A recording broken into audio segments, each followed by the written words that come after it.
Hi friends, ఇందులో మనకు కనిపిస్తున్నది బైక్ ఫ్యూల్ పంప్. ఈ వీడియో అయితే లాస్ట్ వరకు అయితే చూడండి. మెకానిక్లకి, కస్టమర్లకి చాలా మనీ అయితే సేవ్ చేస్తుంది. అలా ఎందుకంటే మనం ఎప్పుడైనా కూడా బైక్ ఫ్యూల్ పంప్ ఓపెన్ చేస్తున్నామంటే ఇది పొరపాటున కట్ అయ్యే అవకాశం అయితే ఉంటుంది. అలా కట్ అయిందంటే మనం కొత్తది చేంజ్ చేసుకునే అవసరం అయితే లేదు. దాన్ని అయితే రెడీ అయితే చేయించవచ్చు. మనం కొత్తది చేంజ్ చేసుకోవాలంటే సింపుల్గా 5000 రూపీస్ అయితే అదైతే ఉంటుంది. మనకి ఏమాత్రం తక్కువ లేకోకుండా అయితే 5000 రూపీస్ అయితే ఉంటుంది. దాన్ని మనం కొత్తది వేసుకోకుండా సింపుల్గా ప్లాస్టిక్ వెల్డింగ్ చేయించి దాన్ని రెడీ అయితే చేయించుకోవచ్చు.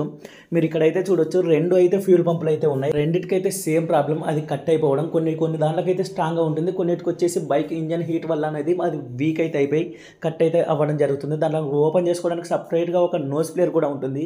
దాన్ని యూజ్ చేయకుండా తీయడం వల్ల కూడా కట్ అయిపోయే అవకాశం ఉంటుంది. కాబట్టి మనం దీన్ని కొత్తది వేసుకోకుండా సింపుల్గా ప్లాస్టిక్ వెల్డింగ్తో అయితే రెడీ చేయించడం అయితే జరిగింది. మీరైతే చూడండి, అప్పుడైతే ముక్క అయితే కట్ అయిపోయింది, ఇప్పుడు రెడీ అయితే చేయించాం. మీ బైక్ ఫ్యూల్ పంప్ కనెక్షన్లు తీసేటప్పుడు ఏవైనా కట్ అయిపోయాయంటే కొత్తది వేసుకోకుండా సింపుల్గా ఇలా చేయండి ఫ్రెండ్స్.